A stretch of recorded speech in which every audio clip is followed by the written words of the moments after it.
انسان کا سب سے زیادہ تعلق اس کے رب کریم کے ساتھ ہوتا ہے۔ اللہ تبارک و تعالیٰ کی طرف سے اسے نعمتیں ملتی ہیں، رب کریم کی طرف سے اس پر عطائیں ہوتی ہیں۔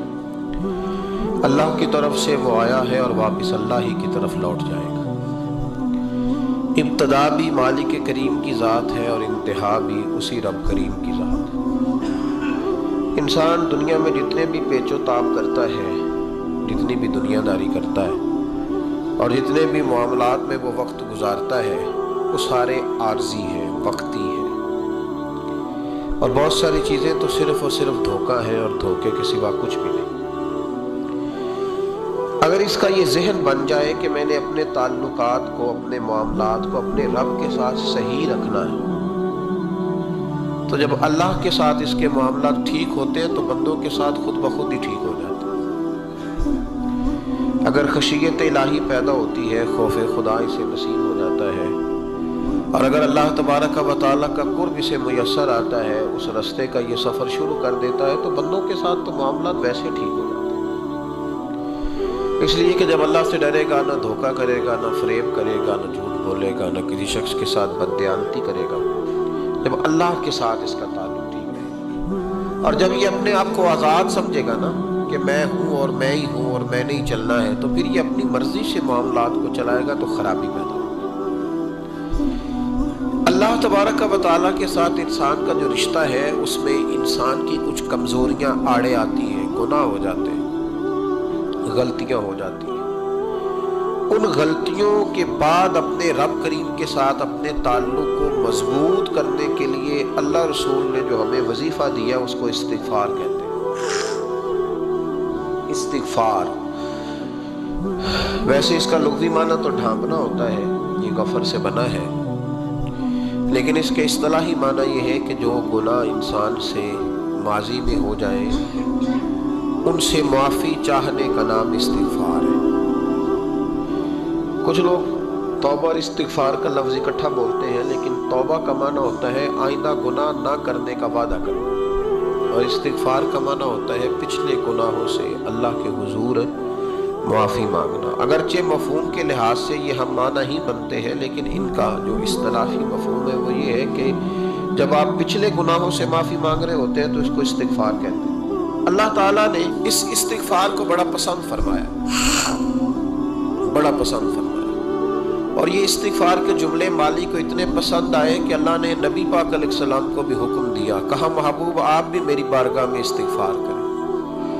اگرچہ حضور کا استغفار اس معنی میں نہیں ہے، بلکہ نبی پاک کا استغفار تو بلندی درجات کا معاملہ ہے، کیونکہ استغفار خود ایک عبادت ہے، تو یہ عبادت کرنے کا اللہ نے اپنے محبوب کو بھی ارشاد فرمایا۔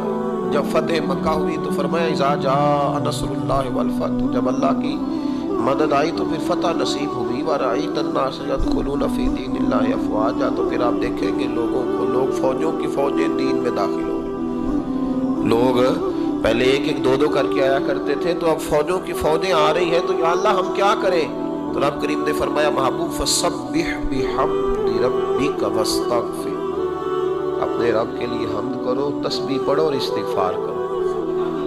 کیا کرو؟ استغفار، معافی مانگو، اس کے حضور آہذاری کرو، استغفار کرو۔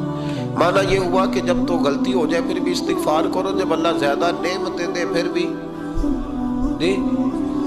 بھی استغفار کرو۔ ہمارے ہاں یہ ہوتا ہے کہ جب تو کوئی نقصان ہوتا ہے تو وہ اللہ کی طرف سے ہوتا ہے، نقصان ہو جائے تو کہتے ہیں اللہ کی مرضی تھی، اور فائدہ ہو جائے تو کہتے ہیں میں نے محنت ہی بڑی کی تھی، میری جدوجہد بڑی تھی۔ ایک بچہ ایک دفعہ میرے پاس کہیں انٹرویو کے لیے جا رہا تھا، تو دعا کرانے آیا، کہنے لگا میں نے وہاں جانا ہے، دعا کیجیے گا اللہ تعالیٰ کامیابی دے۔ میں نے دعا کی، کچھ اس کو پڑھنے کو بتایا، لیکن کامیاب نہ ہو سکا، لوٹ آیا۔ تو میں نے پوچھا کہ کیا بنا؟ کہنے لگا حضرت صاحب بس اللہ کی مرضی تھی، اللہ کی مرضی تھی۔ پھر ایک دفعہ گیا تو اللہ کا اللہ کی مرضی تھی، تیسری دفعہ گیا کامیاب ہو گیا۔ تو بھئی اب کیا بنا؟ کہنے لگا جی جب میں داخل ہوا تو اس نے جاتے ہی مجھ سے پوچھا، سب سے پہلا سوال یہ ہے کہ تمہیں جنرل نالج کی بھی کچھ معلومات ہے یا شعبے کے آدمی ہو؟ تو میں نے کہا جناب پوچھیے۔ تو انہوں نے پاکستان کا حدود اربہ پوچھا تو میں نے فٹافٹ بتا دیا۔ پھر انہوں نے مجھ سے پوچھا کہ یہ جو مینار پاکستان ہے اس کی تجویز کس شخص نے دی تھی تو میں نے فٹافٹ اس کا بھی نام بتا دیا. پھر شارٹ ہینڈ کے 1-2 سوالات اس نے کیے تو وہ بھی میں نے بتا دیے تو الحمدللہ کامیاب ہو گیا. میں نے کہا بیٹے جب تو ناکام ہوا تھا تو اللہ کی مرضی تھی اور کامیاب ہوا ہے تو میں لگا دیے. اب اللہ کی مرضی کدھر گئی؟ یہ اتنا بڑا نقص ہے انسانی فطرت کا، اتنی بڑی کمزوری ہے کہ معاذ اللہ تعالی ہم کمزوریاں قدرت کے کھاتے میں ڈال دیں اور ناکامیاں قدرت کے کھاتے میں اور کامیابیاں. کیا تماشا! حالانکہ ہونا یہ چاہیے تھا کہ جہاں انسان کمزور پڑے تو کہے میری غلطی تھی. صوفیاء یہ سبق دیتے ہیں، اللہ کے بندے یہ پیغام دیتے ہیں کہ جب تو کہیں ناکام ہو جائے تو سمجھ جائیے تیری، اور جب تو کامیاب ہو جائے تو سمجھ رہے اللہ راضی ہو گیا تھا، اللہ نے رحمت کر دی، اس نے فضل کیا. تو یاد رکھیں استغفار، کئی چیزوں پہ استغفار ہوتا ہے، کئی چیزوں پہ، اور استغفار کا نفع ملتا ہے. کیا نفع ملتا ہے؟ وہ سورہ نوح کی آیت نمبر 10، 11 اور 12 میں اللہ نے بیان فرمایا کہ استغفار صرف گناہ سے معافی چاہنے کا نام نہیں بلکہ استغفار کا تمہیں فائدہ ملے گا. کیا؟ رب فرماتے ہیں فَقُلْتُ اسْتَغْفِرُوا رَبَّكُمْ. جب حضرت نوح کی قوم قحط کا شکار ہو گئی، آزمائشیں آ گئیں، تو آ کے حضرت نوح سے کہنے لگے اب ہم کیا کریں؟ تو کیا کہا حضرت نوح نے؟ فرمایا فَقُلْتُ اسْتَغْفِرُوا رَبَّكُمْ. آپ نے فرمایا اپنے رب سے استغفار کرو، اپنے رب سے. انہوں نے قحط کی بات کی، انہوں نے کہا کہ کھیتیاں اجڑ گئی ہیں، بارش نہیں ہو رہی، قحط کی بات کی. آپ نے کیا کہا؟ استغفار کرو. کیوں کہ انہو کان غفارا، بے شک اللہ بڑا ہی بخشنے والا. وہ کیا کرے گا؟ یرسل السماء علیکم مدرارا، وہ تم پر موسلا دار بارش برسائے گا. جب تم استغفار کرو گے تو اللہ موسلا دار بارش برسائے گا. وَيُمْدِدْكُمْ، اور وہ تمہاری مدد کرے گا. استغفار کرنے والے کی اللہ کیسے مدد کرے گا؟ بِأَمْوَالٍ وَبَنِينَ، تمہیں مال بھی عطا کرے گا اور بیٹے بھی عطا کرے گا. بارش بھی دے گا استغفار کرنے والے کو، اور مال اور اولاد سے اس کی مدد بھی کرے گا. وَيَجْعَلْ لَكُمْ جَنَّةٍ وَيَجْعَلْ لَكُمْ أَنْهَارًا، اللہ تمہیں جنت بھی عطا کرے گا اور تمہیں نہریں بھی عطا فرمائے گا. تمہارے لیے جنت بھی بنائے گا، انہار بھی بنائے گا. توبہ کا، استغفار کا تمہیں یہ فائدہ ملے گا. ایک استغفار، ہمارے بزرگوں نے وہ لکھا ہے کہ جب انسان کو اللہ نعمتیں دیتا ہے تو پھر رب کا حکم ہے کہ اس پر شکر بھی کرے. نعمتوں پر اللہ کا شکریہ نہ کرنے پر بھی استغفار کرنا چاہیے. اے اللہ تو نے بڑا کچھ دیا تھا پر میں شکر ادا اس پر بھی. ہمارا تو اب یہ حال ہے کہ جو ہمارے پاس چیزیں ہیں وہ ہم کہتے ہیں یہ تو میرا حق تھا، لیکن جو نہیں وہ مجھے فٹافٹ ملنی چاہیے. مطلب اگر میرے پاس صحت ہے تو اس کو میں اپنا حق سمجھ لیتا ہوں کہ یہ تو میرا، یہ چونکہ ٹھیک ہے جی، یہ تو صحیح ہے، تندرستی ہے، یہ تو ٹھیک ہے، لیکن کار کوئی نہیں، وہ ذرا مل جانی چاہیے. اولاد تو میرے پاس ہے، وہ تو میرا حق تھا، میرا رائٹ تھا، معاذ اللہ وہ تو ہم نے حق بنا لیا. اور میرے پاس بنگلہ کوئی نہیں، وہ مجھے فٹافٹ مل جانا چاہیے.